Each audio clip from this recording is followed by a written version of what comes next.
Imagine being so important to the fabric of the world that the heavens themselves have to formally ask you to leave. Well, that's the incredible moment we're diving into from the Śrīmad Bhagavatam. It's this powerful story about cosmic duty, but also about profound loss, kicking off when the gods ask Lord Krishna to finally end his time on Earth.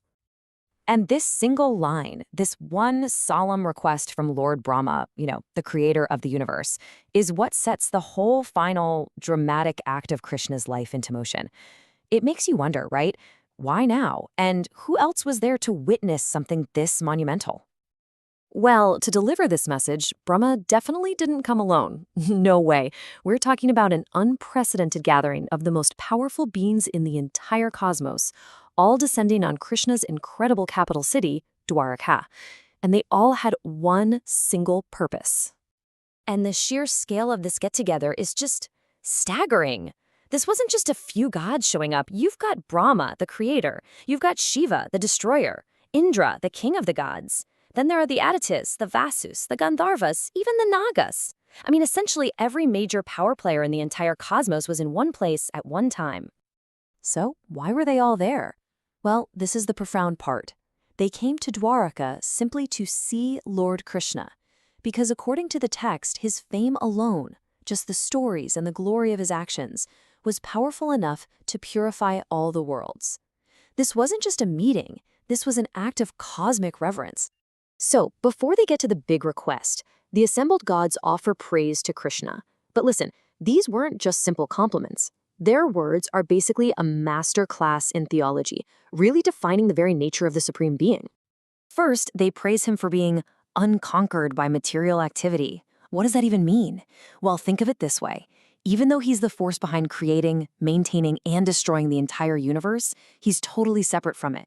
He engages with the world without ever getting tangled up in it, because he's always just absorbed in his own bliss.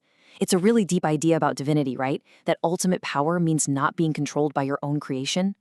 Next, they make a really sharp point about what true purification actually is.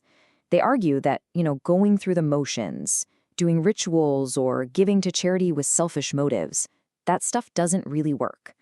Instead, they say lasting purity comes from a change inside you, from hearing the stories of the divine with genuine, heartfelt faith. And this powerful metaphor they use of Krishna's lotus feet, it just illustrates their point perfectly.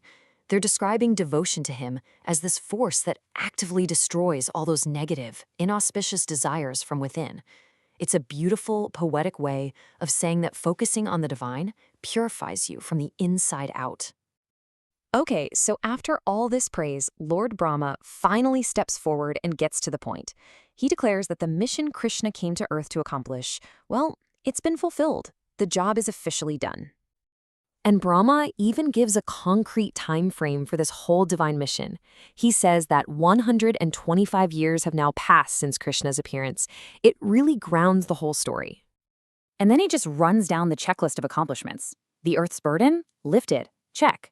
Righteousness? Restored. Check. His fame? Spread everywhere. Check. The main goals are complete. But pay close attention to that last point.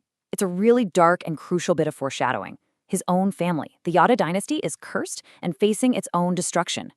Krishna agrees. He confirms it. His work for the gods, for the earth, it's finished. But then he reveals that there's one last really dangerous problem that he has to solve before he can actually leave. And it is a terrifying problem. Krishna uses this incredible metaphor. He compares his own clan, the Yadus, to a vast ocean. They're so swollen with strength and wealth that they're threatening to just flood the whole world. And he says that he alone has been the shoreline holding them back. So this just leads to a terrifying question, doesn't it? If Krishna is the only thing keeping his powerful, arrogant family in check, what happens when he leaves? The implication is crystal clear. Without him, the Yadus would absolutely devastate the planet. So Krishna comes to this shocking and frankly tragic conclusion. He tells Brahma he can't go back to his divine home just yet. First, this final threat, his own family, has to be removed from the earth. It's the only way to ensure the world's safety. So after this whole cosmic meeting, a dark shadow kind of falls over the city of Dvārakā. All these terrible, disturbing omens start appearing. In response, Krishna gathers the Yadu elders and announces a public plan to try and counteract all this negativity. And the plan he proposes sounds deeply religious. He tells his entire clan to leave the city right away and travel to the holy pilgrimage site of Prabhāsa. And once they're there, they're supposed to do all these acts of atonement, bathe in sacred waters, make offerings, give generously to charity, all the classic ways to purify yourself of sin. The purpose he gives them is a noble one. Krishna tells them that through all these acts of faith and charity, they'll overcome the bad omens and their sins, just like boats cross a dangerous ocean. So to the Yadus, this sounds like a journey of redemption.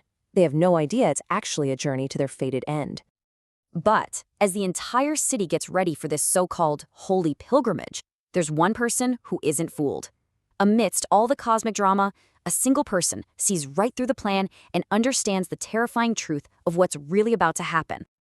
That follower is Uddhava, Krishna's most devoted friend and confidant. As he's watching the terrible omens and listening to Krishna's instructions, he starts piecing it all together. And he realizes, this isn't a pilgrimage. This is a prelude to Krishna's departure and the total destruction of their clan. So in a private moment, Uddhava goes to Krishna and just pleads, I cannot bear to abandon your lotus feet for even half a moment. Oh Lord, please take me with you. It's just this desperate, loving cry from a devotee who can't even imagine a world without his Lord. And this leaves us with a final, really poignant question. The cosmic mission might be complete, the world might be safe, but what about the individual heart? What happens when a god has to leave, but his devotees simply cannot let go? That's right where this chapter leaves us, on the very edge of a divine departure and a deeply human heartbreak.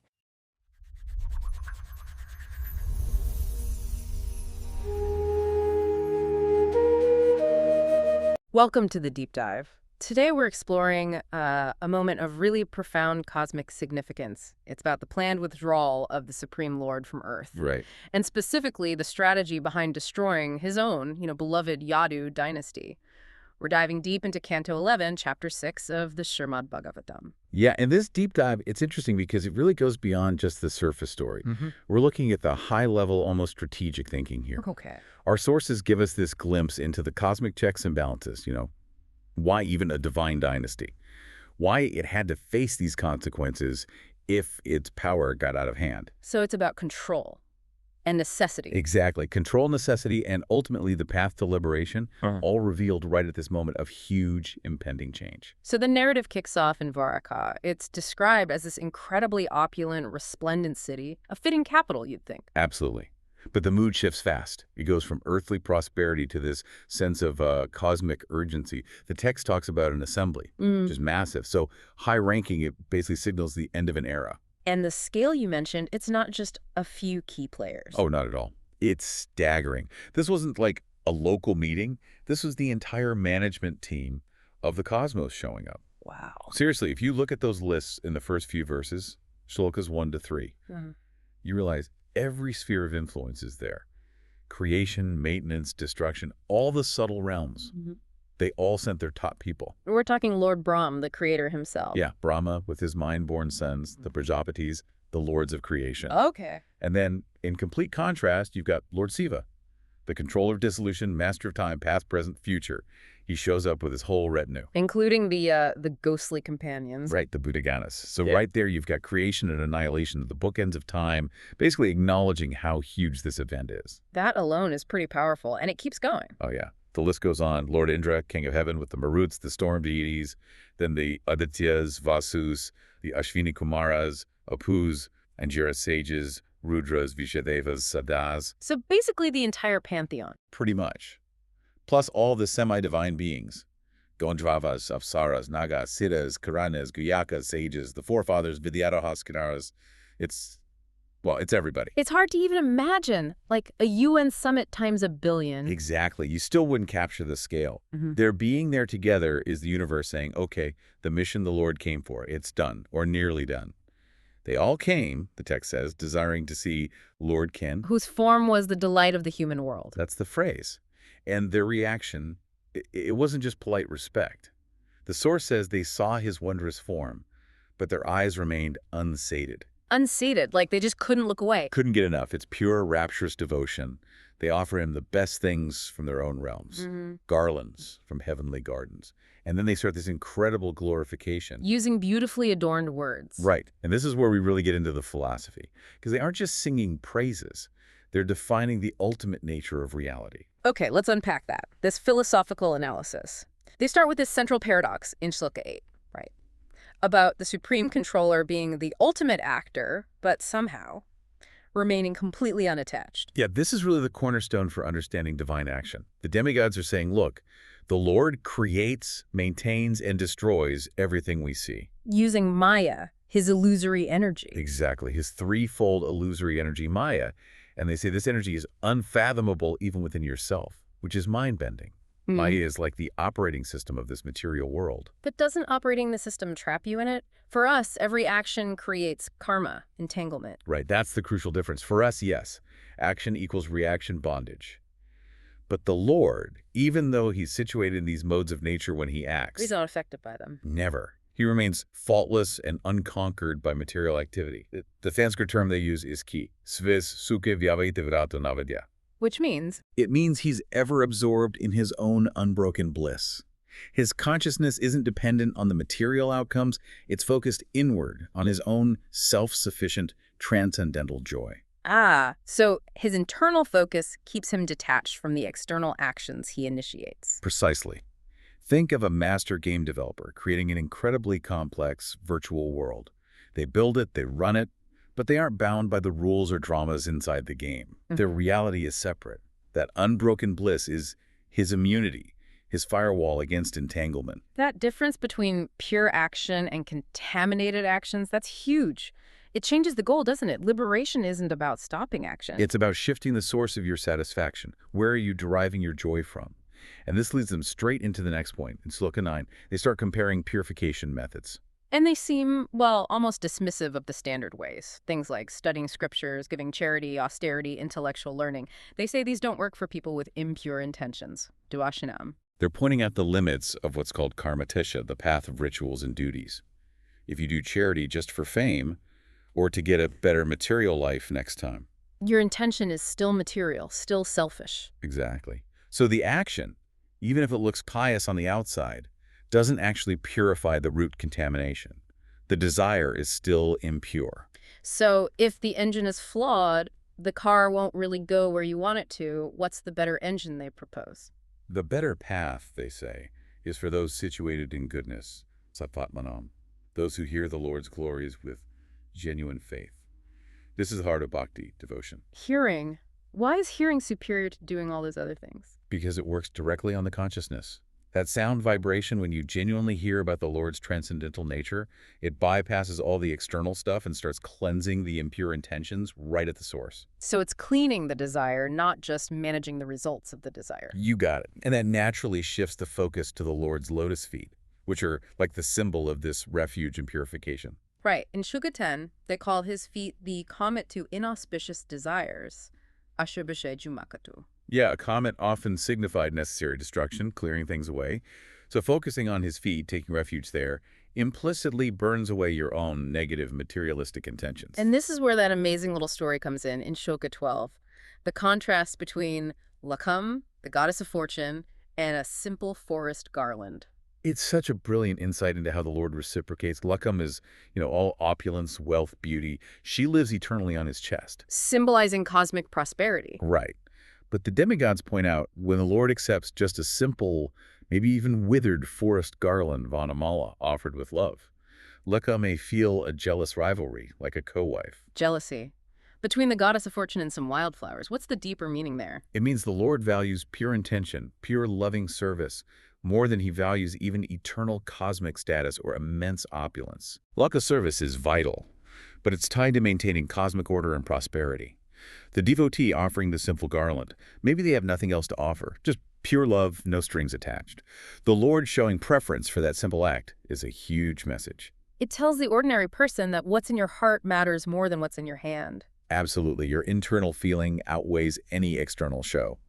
And then, shifting gears from that intimacy, the deities remind everyone about the sheer power in those same feet.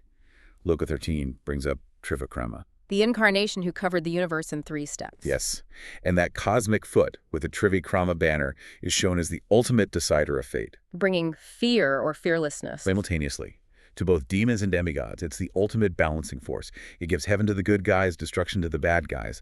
It shows the same living Lord who accepts a flower is also the unstoppable force maintaining cosmic justice. So the conversation then takes another turn, right? Yeah. From his actions and form to something much more abstract, time itself, Kala. Yeah, they shift to Kala. And they acknowledge that Brahmā, Śiva, Indra, everyone there, every single embodied being are controlled by time. Just as oxen are controlled by the nose rope. That's Sloka 14, right? Such a stark image. Incredibly stark. It means even the highest beings are just following a schedule they can't escape, whipped along by time. Doing their jobs, but always under pressure. Exactly. But then comes the really profound, almost terrifying part in Shloka 15. This relentless, unstoppable time, Kala, that consumes everything. It's not some separate, impersonal force. It's the Lord himself, his own profound and inexorable form. Yes. The thing we dread most, time passing, decay, death, the end of everything, it's actually a deliberate personal expression of the Supreme. Wow. They say Kala consumes even the unmanifest potential, the individual souls, jivas, the total material energy, Mahatattva. It's the universe's final accountant. Ensuring everything gets wrapped up. Right. And because they know this clarifying force is actually divine, they pray to the Puratama, the Supreme Person, for protection from that very force. Which means worship is the only way to get beyond the fear that time inevitably creates. Exactly. And this brings them to their final point of glorification, identifying the 2 sacred tirthas, the holy places that pure souls rely on. That's Sloka 19. And this is fascinating because it equates something physical with something conceptual. The first tirtha is the physical rivers, like the Ganges, that come from washing his feet. Right, that's the external purification, contact with holy physical things. Yeah. But the second tirtha, The nectarian rivers of your divine glories, the stories, the narrations about him. yes, and the demigods say, the truly pure accept both. They get purified by the water and by hearing the stories. Why is the story as holy as the water, though? What's the actual mechanism? Well, the physical water cleanses the body and mind of the results of past actions, the accumulated contamination.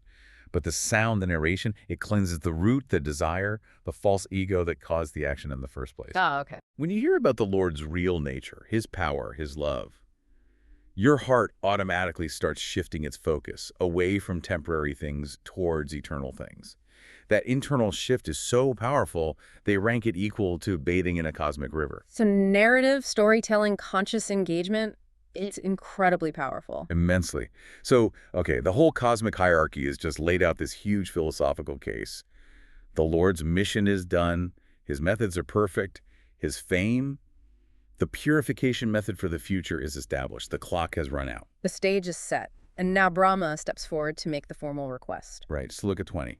Brahmā approaches Lord Govinda, like giving the final mission report and say, okay, time to come home. He reminds the Lord about the original reason for coming, relieving Earth's burden, and confirms, it's done, mission accomplished, Dharma's back, the Lord's fame is everywhere. And that fame, as we just said, is the key for salvation in the coming age, Kali Yuga.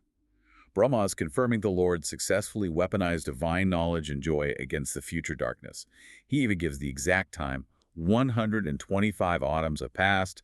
The contract period is up. So Brahma's request seems straightforward in Sloka 27. Please return to your supreme abode. Protect us, the cosmic managers. But he throws in that complication. The Yadu dynasty is already nearly perished because of that unavoidable Brahmin curse. Yeah, that's the pivot point. Brahmā is basically saying, your main job is done. If you stay now, the only thing left to protect is the Yadu dynasty, and frankly, their power is becoming a problem. The curse is already in motion, so just let it happen. And this is where the Lord reviews his own strategy, which is much deeper than just letting a curse play out. He basically says, I saw this coming. I've been managing them. Exactly. The Lord explains in Sloka 29, the Yavos had become excessively powerful, valorous, and opulent. It wasn't about them being generically sinful. It was about their overwhelming political and military strength. So it wasn't punishment for being bad. It was a necessary check on power. Like any superpower potentially becoming destabilizing. Precisely. Unchecked power, even divinely sourced power, is dangerous. The Lord uses that amazing analogy. He contained them just as the ocean is held back by the shore. Wow, the Yadus were the ocean of power, and he was the only shoreline holding them back. That's the idea, an irresistible force. And he knew that once he left, there'd be no shoreline. But why destruction? Couldn't he just humble them, take away their arrogance, and leave them as a positive force? He addresses that in Shloka 30. He says, if he left without withdrawing the vast and arrogant Yadu dynasty, the key word is diptana, arrogant, intoxicated with power, they would inevitably overwhelm and dominate the entire world. Their pride had reached a tipping point. Yes. Without him physically there to keep it in check, their own strength and pride would lead them to global domination or destruction. The only way to prevent that future catastrophe was, well, self-destruction, initiated by the curse. So eliminating his own family was actually his final act of protecting the world order. The curse was just the mechanism. It provided the socially acceptable reason for what was fundamentally a strategic necessity. And he says the process has already begun. It's a powerful lesson about vigilance, isn't it? Even being close to the divine doesn't give you a free pass if pride takes over. Absolutely. The principles of balance apply to everyone, even the Lord's family. So the cosmic plan is set.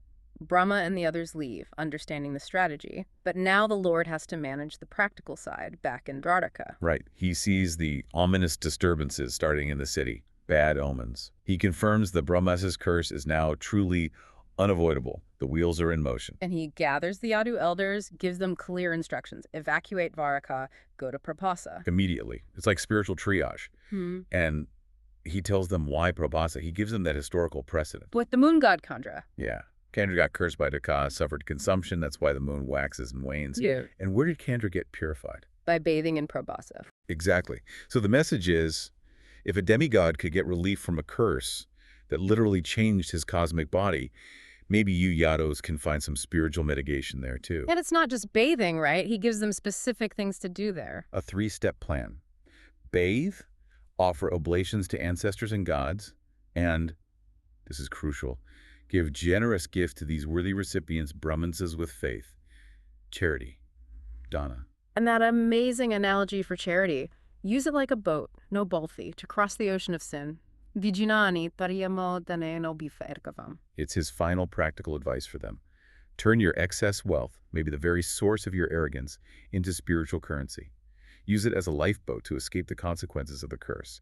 Giving with faith is the last resort when fate is sealed. So while the Yadus get ready for this, the focus shifts again to that incredibly intimate conversation between the Lord and Uddhava. His closest, most constant companion.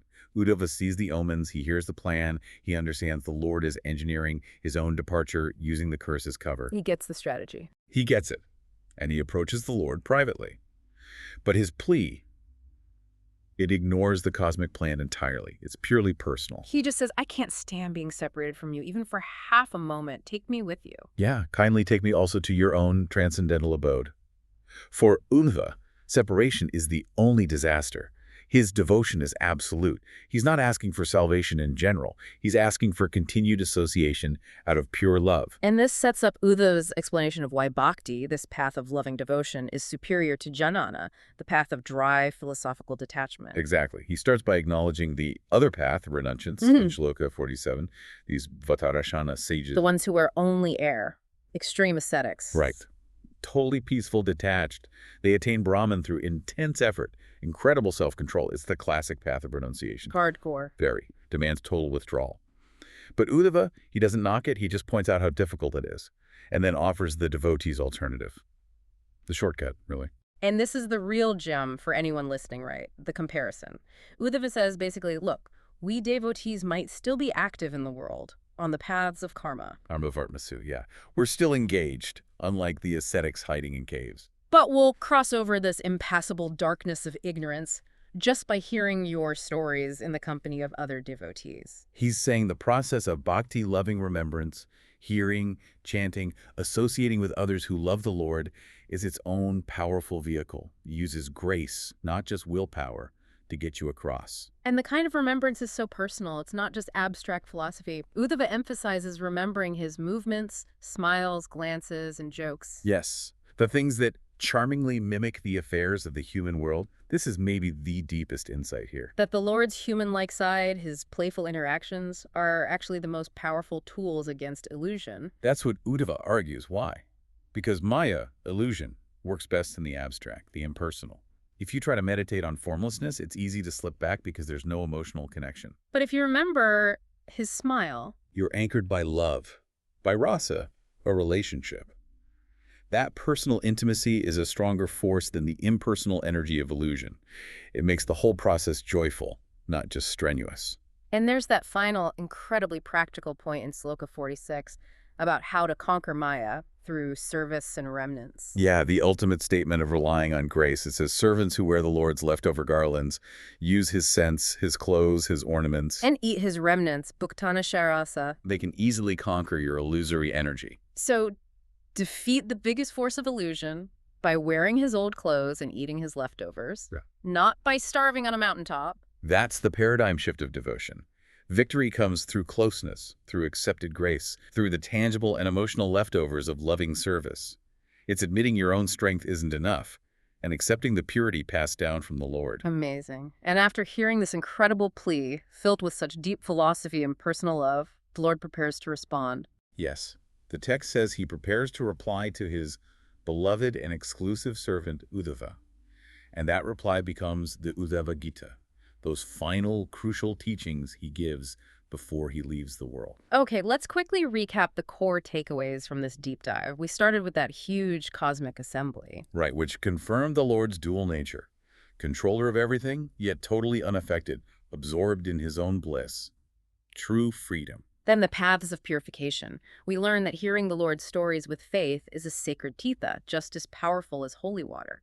The power of narrative. Absolutely, and the really complex part. The Yadu destruction wasn't just punishment, it was a necessary strategic move. To prevent their unchecked power and pride from wrecking the world after he left, withdrawing the ocean because the shoreline was leaving. Exactly. And finally, Uddhava's powerful case for bhakti.